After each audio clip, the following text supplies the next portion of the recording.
వర్గ విభేదాలు ముదిరిపోతున్నాయి. నామినేటెడ్ పదవులన్నీ ఉప ముఖ్యమంత్రి మల్లు భట్టి విక్రమార్క వర్గానికే ఇచ్చారన్న అసంతృప్తి వ్యక్తమవుతోంది. 2023 అసెంబ్లీ ఎన్నికల్లో పార్టీ గెలుపు కోసం పాటుపడిన గుర్తింపు లేదన్న ఆవేదన హస్తం పార్టీ నేతల్లో కనిపిస్తోంది. మంత్రులు తుమ్మల నాగేశ్వరరావు, పొంగులేటి శ్రీనివాసరెడ్డితో కలిసి బీఆర్ఎస్ నుంచి కాంగ్రెస్లో చేరిన నేతల పరిస్థితి ఇప్పుడు దయనీయంగా మారిందనే వ్యాఖ్యలు వినిపిస్తున్నాయి.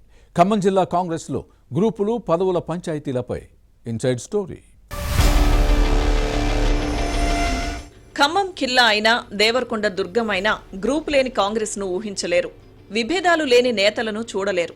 గొడవలు లేకుండా మీటింగ్లు జరగవు. వివాదాలు, ఘర్షణలు సర్వసాధారణం. ఎంత పెద్ద పదవుల్లో ఉన్నా ఐక్యత మృగ్యం. ఎదిగిన కొద్దీ ఒదిగి ఉండాలన్న ధోరణి కనిపించదు. ఈగోలకు పోయి సైగ చేసి మరీ గోల చేస్తారు. కయ్యానికి కాలు దువ్వుతారు. పదవులు ఇస్తే ఒక పంచాయతీ, ఇవ్వకపోతే మరో లొల్లి. ఖమ్మం జిల్లా కాంగ్రెస్లో అచ్చం ఇలాంటి పరిస్థితులే ఉన్నాయని వినిపిస్తోంది. జిల్లాలో అందరూ పెద్ద నేతలే, కానీ అనైక్యత. ఉప ముఖ్యమంత్రి మల్లు భట్టి విక్రమార్క, రెవెన్యూ మంత్రి పొంగులేటి శ్రీనివాసరెడ్డి, వ్యవసాయ శాఖ మంత్రి తుమ్మల నాగేశ్వరరావు జిల్లా నుంచి ప్రాతినిధ్యం వహిస్తున్నారు. కేంద్ర మాజీ మంత్రి రేణుకా చౌదరి రాజ్యసభ సభ్యురాలిగా ఉన్నారు. బీఆర్ఎస్ అరాచక విధానాలపై పోరాడి కాంగ్రెస్ ను అధికారంలోకి తీసుకురావడంలో లీడర్లతో పాటు క్యాడర్ ఎవరి పాత్ర వారు పోషించారు. కొందరిపై పోలీస్ కేసులున్నాయి. పార్టీ అధికారంలోకి రావడంతో తమకు మంచి జరుగుతుందని నేతలు భావించారు. 2023 ఎన్నికలప్పుడు తమతో పాటు బీఆర్ఎస్ నుంచి కాంగ్రెస్ లో చేరిన వారికి తుమ్మల నాగేశ్వరరావు, పొంగులేటి శ్రీనివాసరెడ్డి ఇచ్చిన హామీలు నెరవేరలేదన్న అసంతృప్తి కాంగ్రెస్ నేతల్లో ఉంది. పాత, కొత్త నేతల మధ్య పదవుల పంచాయతీ జరుగుతోంది. వర్గపోరు తారాస్థాయికి చేరింది. పార్టీ అధికారంలోకి వచ్చి 2.5 ఏళ్లైనా తమను పట్టించుకున్న నాథులు లేరని నేతలు మదనపడుతున్నారు. మరోవైపు ఇప్పటి వరకు పదవులన్నీ ఒకే వర్గానికి ఇచ్చారంటూ మిగిలిన నేతలు రగిలిపోతున్నారు. ఎంపీ రేణుకా చౌదరి, మంత్రులు పొంగులేటి శ్రీనివాసరెడ్డి, తుమ్మల నాగేశ్వరరావు అనుచరులతో పాటు ముందు నుంచి కాంగ్రెస్లో ఉన్న నాయకులు పదవుల కోసం ఎదురు చూస్తున్నారు. ఉప ముఖ్యమంత్రి భట్టి విక్రమార్క వర్గానికి కీలక పదవులు దక్కాయి. రాష్ట్ర హస్తకళల అభివృద్ధి సంస్థ చైర్మన్ నాయుడు సత్యనారాయణ, గిడ్డంగుల సంస్థ చైర్మన్ రాయల నాగేశ్వరరావు, సుడా చైర్మన్ పువ్వాళ్ల దుర్గాప్రసాద్ భట్టి అనుచరులు. అలాగే జిల్లా కాంగ్రెస్ కమిటీ అధ్యక్షుడు నూతి సత్యనారాయణ గౌడ్, జిల్లా మహిళా కాంగ్రెస్ అధ్యక్షురాలు దొబ్బల సౌజన్య విక్రమార్క వర్గమే.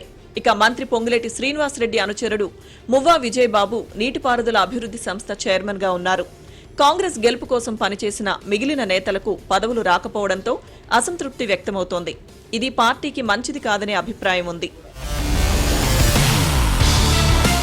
ఖమ్మం జిల్లాలో నెలకొన్న పరిస్థితులపై రేణుకా చౌదరి టీపీసీసీకి ఫిర్యాదు చేయడం, ఎంపీ అనుచరులు హైదరాబాద్ గాంధీ భవన్లో నిరసన తెలపడాన్ని పరిశీలిస్తే కాంగ్రెస్ పరిస్థితి ఎలా ఉందో అర్థం చేసుకోవచ్చు. కొందరు నేతలు తమ అసంతృప్తిని బాహాటంగానే వ్యక్తం చేస్తున్నా మరికొందరు లోలోపల మదన పడుతున్నారు. ఇతర పార్టీల్లో పదవులు వదులుకొని కాంగ్రెస్లో చేరినా ప్రయోజనం లేదంటూ పెదవి విరుస్తున్నారు. కీలక పదవులన్నీ భట్టి వర్గానికే కట్టబెట్టడంతో మిగిలిన నేతలు ఆగ్రహంతో రగిలిపోతున్నారు. ఈ ప్రభావం ఖమ్మం మున్సిపల్ కార్పొరేషన్ ఎన్నికలతో పాటు ఎంపీటీసీ, జెడ్పీటీసీ ఎలక్షన్లపై పడుతుందేమోనన్న ఆందోళన వ్యక్తమవుతోంది. పదవుల కోసం ఎదురు చూస్తూ విసిగి వేసారిపోయిన నేతలు రచ్చ చేస్తే పార్టీకి నష్టమన్న టెన్షన్ నేతల్లో లేకపోలేదు. జిల్లా కాంగ్రెస్లో జరుగుతున్న పరిణామాలను బీఆర్ఎస్ నేతలు నిశితంగా పరిశీలిస్తున్నారు. హస్తం పార్టీలో అసంతృప్తిగా ఉన్న నేతలను తమ వైపు తిప్పుకునేందుకు వల విసురుతున్నారు. ఒకసారి వలసలు ప్రారంభమైతే ఆపడం కష్టమన్న ఆందోళన వ్యక్తమవుతోంది. పార్టీలో నెలకొన్న పరిస్థితులను గమనిస్తున్న మంత్రులు పదవుల విషయంలో ఏమీ మాట్లాడలేకపోతున్నారు. దీంతో గత ఎన్నికల్లో కాంగ్రెస్ గెలుపు కోసం తమ వంతు కృషి చేసిన నేతల్లో అసంతృప్తి అంతకంతకు పెరుగుతోంది.